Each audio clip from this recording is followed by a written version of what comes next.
భారతదేశపు ముద్దుబిడ్డ విప్లవీయుడైనటువంటి భగత్ సింగ్ ఆ రోజుల్లోనే మరి కరణ్ సింగ్, అదేవిధంగా విద్యావతి ముద్దుబిడ్డ జన్మించినటువంటి భగత్ సింగ్ గారు తన నూతన మిసాల సమయంలోనే విప్లవ శంఖాన్ని భారతదేశంలో ఊదించారు.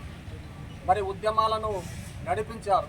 కారణం బ్రిటిష్ వారికి వ్యతిరేకంగా భారతదేశం తీసుకున్న ఉద్యమాలకు ఆయన పురిటిగడ్డగా నాయకత్వం వహించి పోరాట పట్టిమను ముందుకు నడిపించిన ఉద్యమ వీరుడు భగత్ సింగ్.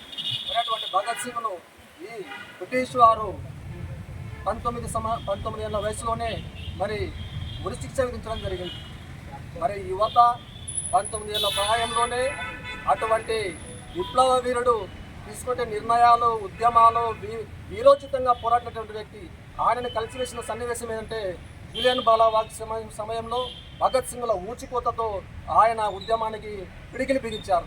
నాటి నుంచి ఆయన ఉరికొయ్యలు ముద్దాడే వరకు కూడా బ్రిటిష్ శృంఖలాలకు, దాస్య శృంఖలాలను, భారత మాతను విముక్తి చేయాలనే ఉద్దేశంతోనే ఆయన కార్యక్రమాలు నడిపాడు. మరి అటువంటి వ్యక్తిని ఉరిశిక్ష విధిస్తే జడ్జి ఉరికొయ్యల మీద ఉరిశిక్ష అమలు చేయాల్సిందిగా కోరితే ఆయన ఒక అప్పీల్ చేయడం జరిగింది.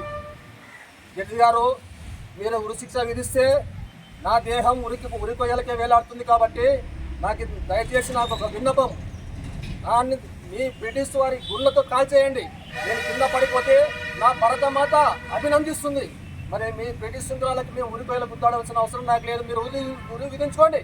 అయితే మీరు తీసుకునే నిర్ణయాన్ని బట్టి నాకు వచ్చింది అప్పీల్ అని చెప్పి చివరిసారిగా ఉరికొయ్యలను ముద్దాడుతూ, నవ్వుతూ, చిందిస్తూ భరతమాత జై హింద్ పోరాడిన వ్యక్తి భగత్ సింగ్. అటువంటి వ్యక్తి కోసం ఈరోజు రక్తదానం చేయడం చాలా అభినందనీయం. మరి ఇక్కడికి రక్తదానానికి వచ్చినటువంటి అందరినీ భారత కమ్యూనిస్ట్ పార్టీ తరఫున ప్రత్యేకమైన విప్లవాన్ని తెలియజేస్తున్నాము. మరి ఈ అవకాశం ఇచ్చినటువంటి ఏఎస్ఎఫ్ జిల్లా ఉపాధ్యక్షుడు రంగస్వామి గారికి ప్రత్యేకమైన ధన్యవాదాలు తెలియజేసుకుంటూ